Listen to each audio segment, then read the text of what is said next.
around 2:30 a.m., Mr. Uematsu sneaked into a facility for the severely handicapped people, and he killed 19 severely handicapped and injured severely 26 more people, including their staff members working at the facility.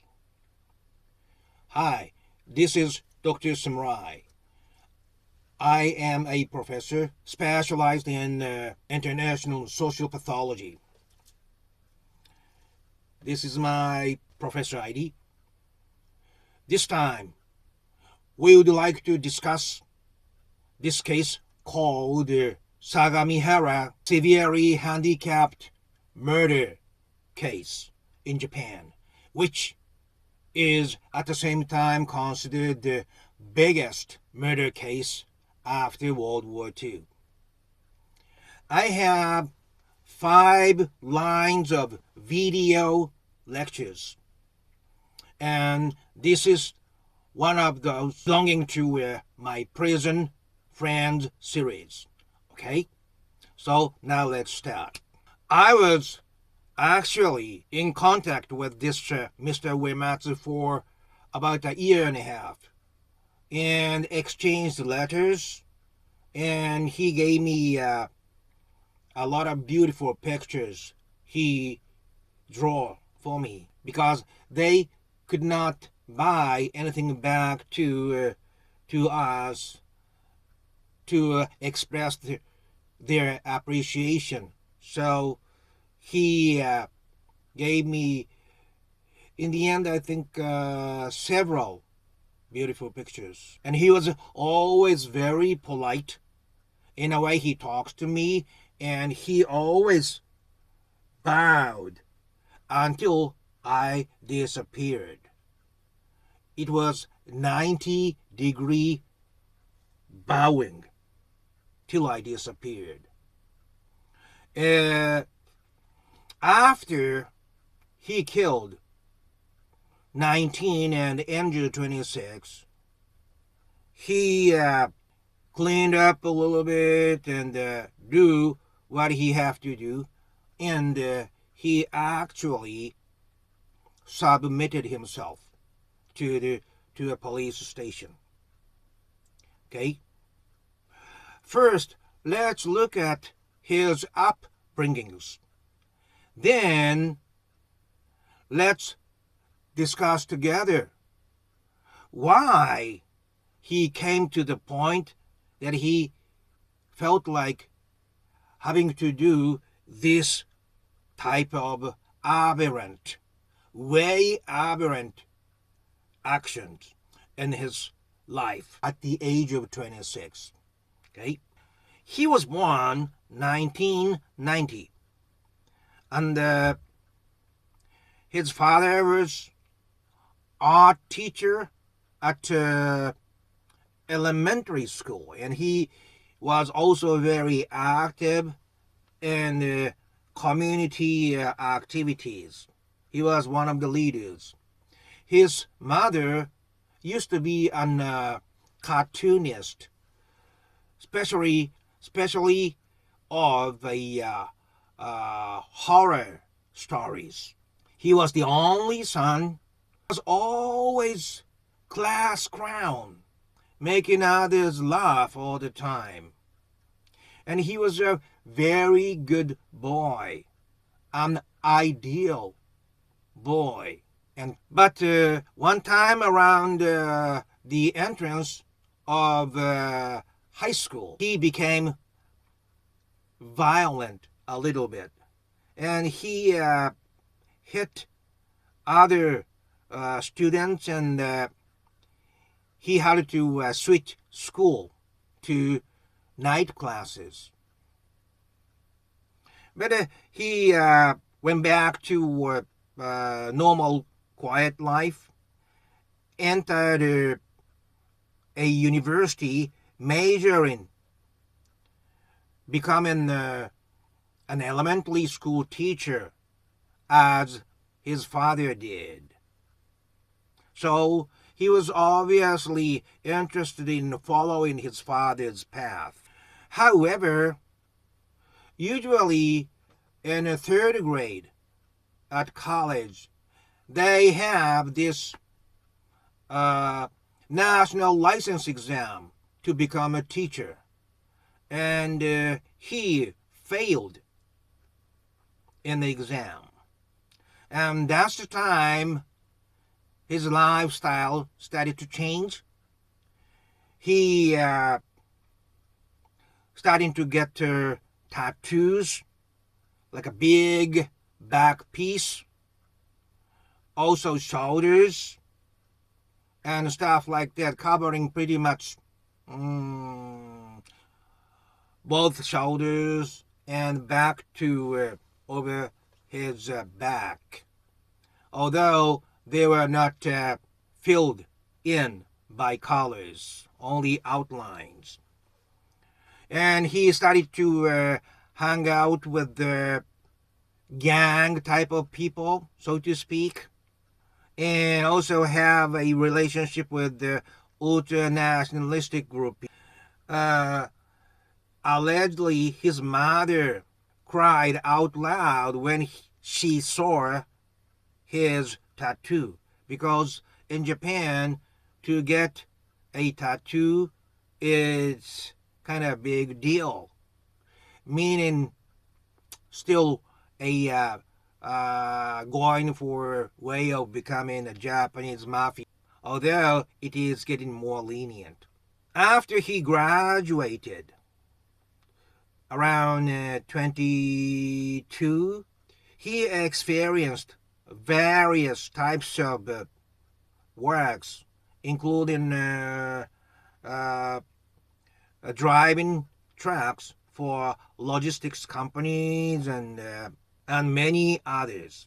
And finally came down to be introduced to this facility for the severely handicapped people, which happened to be in his neighborhood. Interesting thing was, at the first 1 year or so, he was very kind to people in the facilities. And he was very popular and active in doing good things for the facility. But gradually he changed. What should not be missed is around the same time as when he got his tattoo, he started to using drugs, starting out with the synthetic drugs, then moved on to marijuana. So all those negative activities started after he failed his license exam. And about 4 years later, at the age of 26, he carried out this unprecedented murder acts. This is pretty much the summary of Mr. Uematsu's upbringings. Now, as I promised, let's get into the second half. Why did he carry out this horrible atrocity out of nowhere in his similarly looking life?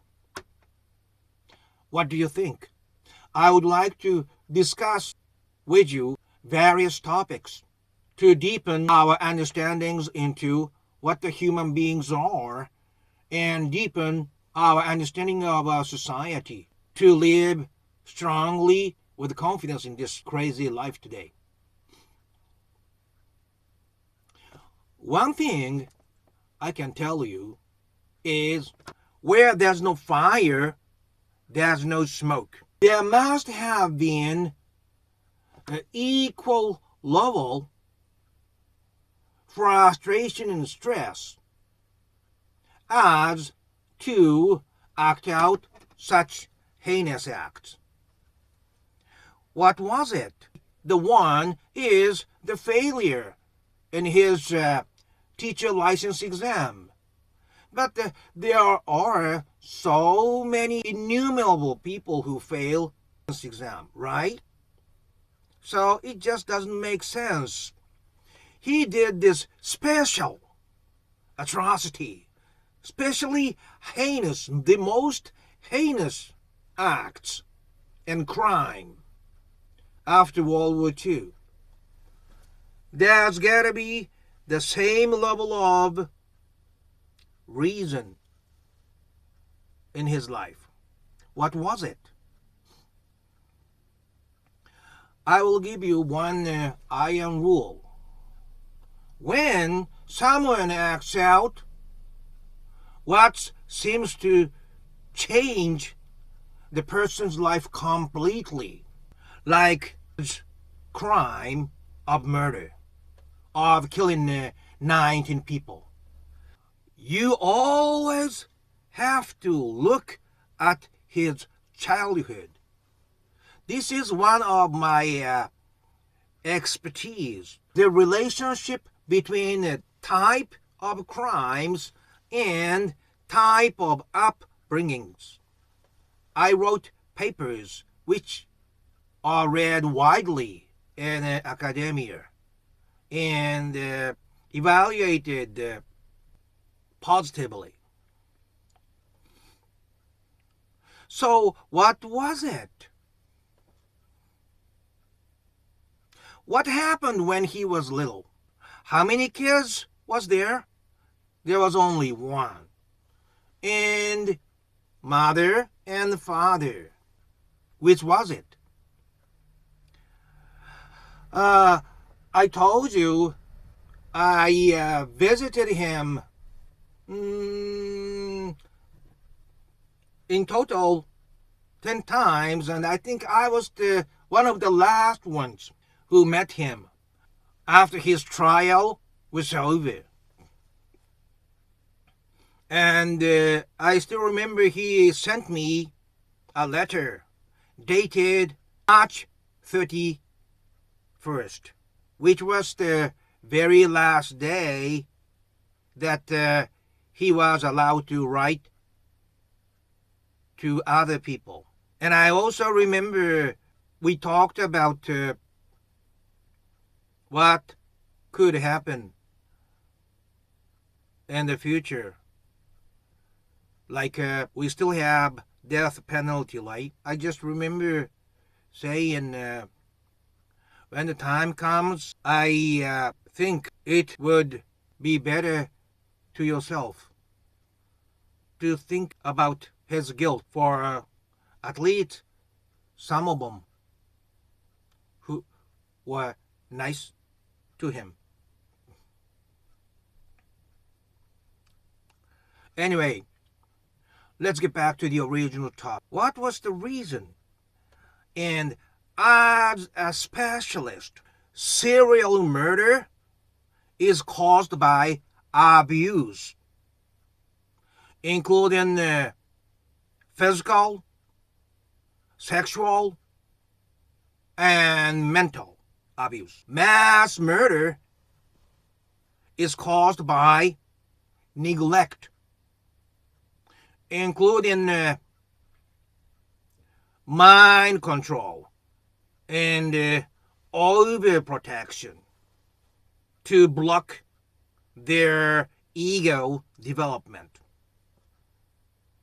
So this is supposed to belong to which? Yes, this is one of the mass murders case, right? And usually mass murderers very often commit suicide or looking for suicide by cop, getting shot by police officers. Some surrender after long hours of negotiations.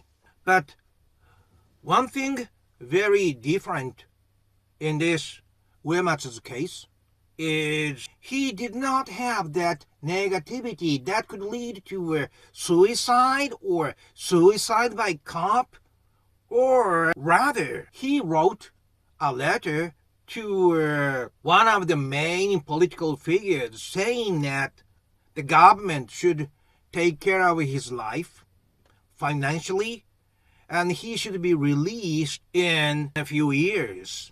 He even goes to be awarded for his works of getting rid of their burdens on society, saying that he knows the truth is even their families do not want those severely handicapped. All of them are tired of taking care of them day in and day out. So he did that for social justice of removing the unnecessary for society. And these remarks start up a big argument in Japanese society. Some started to think part of what he is saying could be true if that patient is so severely handicapped as not to respond to outside contacts and so on. What a shallow idea it is. They are just subjected to Uematsu's own distorted philosophy. Like I said, those who do this type of indiscriminate types of murder, they are carrying their own aggression, even without external attacks on themselves. Do you understand this? They already have anger inside. Let me put it this way. What would you do when you see a beautiful, most expensive Rolls Royce parked on the side of the, road? How do you feel about it? I probably would feel, wow, this car is great and big and thick and must be very stuff like that. But some feel they want to scratch this beautiful car with their key or stones or whatever. In that case, they already carry some kind of abnormal aggression. The same thing with Mr. Uematsu. One thing I couldn't understand was he could not be that outspoken, expressing that he did the beautiful things that help society. So it is like a hybrid of mass murder and serial murder, like a mixture of it. We see both of them. His act itself is mass murder, but his ending positivity. Mass murder does not usually end in positive minds. How come these two mixed up? In Mr. Uematsu's case, this was the biggest question to me, who specialized the relationship between a childhood and types of crimes. I always asked him about how was your family life? How was your father? How was your mother? All he said to me was, when he visited his friend's house in his elementary school days, he thought, oh, this is what the normal family is. That's it. And I had to infer what was going on in his mind. And I researched on the website days and days, because there are so many journalists and researchers like me who approached him and have a talk with him. One day, I got lucky enough to come across one precious information which another professor uploaded on the website that says his father told Uematsu during the trial sessions, if you come to a point that you feel like crying in front of others, you should bite off your tongue and you should die as a man. He said his father kindly instructed him. Don't you think this is an unusual remark from a father? And that's the time something clicked in my mind. His father was a clear authoritarian person. By authoritarian, I mean he put certain goal on his child. And the child is always under pressure to achieve that goal. So he killed his true voice to be a good boy, and also to achieve that goal is more important than anything else. So his upbringings had two characteristics.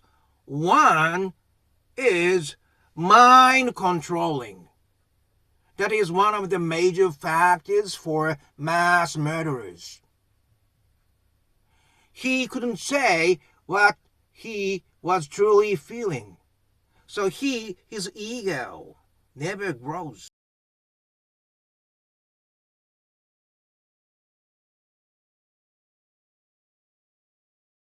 Okay? He is nothing inside. He always follow what his father and mother says. Probably father was stronger. And there was another thing, that his father verbally or non-verbally hinted something that insinuate he must be a teacher. He must follow his father's path of becoming a teacher. Those two things, be a good boy and be successful by becoming a teacher, that was too precious. He has been holding inside secretly. But it was not through him, so occasionally he snapped. That's when he punched another student and he had to switch his high school, right? And when he hit 18 and stuff like that, and especially after he failed his exam, he could not stay on the trail that his father drew. So, in Uematsu's mind, he always was thinking what he could do to make up for his failure in becoming a teacher. He had to please his father, but he couldn't be a teacher anymore because he failed in his license exam. The answer he finally came up with was this heinous atrocity of killing 19 severely handicapped, because he thought he could socially justify his act. Mass murderers and also serial killers do think about how to justify their acts after they finished committing and after their arrest. always after that to justify.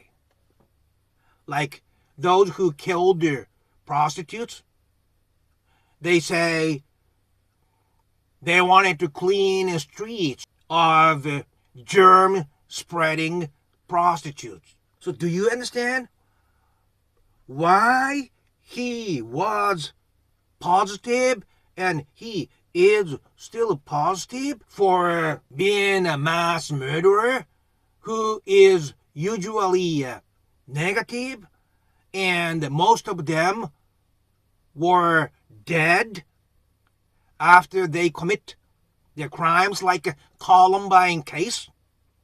You know what I'm saying? It because his major mental structure was made of two things. One is being a good boy type of mind control, which is usual with mass murderers. And there was the other, which was be successful in society, to be highly appreciated and praised by society. This gets along with what his father said to him, doesn't it? His father said, what? If you cry in front of others in public, you should die by biting off your tongue, right? Like samurai. So, in his mind, he thought by killing those burdens he believed to society, he did the right thing and met his father's expectations. And that's why he is still being positive. I still remember his last word he said to me, that I envy you because you are successful being a university professor and all. I have nothing. That's what he said in the beginning. But in the end, he said, but I think I came to like myself a little better than before after I completed this task. So his very base of mentality is mass murder mentalities of being negative and don't want to exist in this society which he could not truly enter and have contact with. But another factor is to be successful socially, which he fulfilled. But he did not appeal. He stopped his lawyer appealing for the verdict. So, you understand, the very base is still mass murder mentality of committing suicide to get out of the society he was never happy in, because he could not live as himself even a moment. So this is what really happened, I infer. Out of this, what could we learn? Because, like I said, I'm always telling you the truth. This is your channel. I would like you to learn and get something to keep going on. I think what we could learn from this is we could not stop what comes out naturally. Parents must accept what or the path their children really want to go. It does not matter whether they be successful or not. just accept who they are and live as they are. And even if he was not successful, just encourage them the best parents can. That's all parents can do. Never misunderstand that kids are your possessions. No, they are different personalities. And this might be a little going too far, but the reason why there were so many mass shootings going on before Mr. Trump took his office, the very aggressive president, was because there are many families increasing in American society which was raising kids with hollow heart, nothing inside, so cannot have any happy time living in today's society. That's why they want to kill as many as possible with him when he leaves this society, which did not accept him as a member. We can never stop the naturally growing power, like dandelion on the side of the road or sometimes on a street. Nature has power, and we have to accept and respect that. This is for our children and also for the way we live in our human civilization. We have to accept and respect nature, and we have to coexist, encouraging nature. That's what I can say as a person who understands both Western and Eastern culture. Okay, thank you for listening, and please write some comments, opinions, questions, and so on into the comment section. I would like to see how you feel what we discussed. And we together would like to live through this difficult time. Okay, thank you very much, and have a wonderful day today.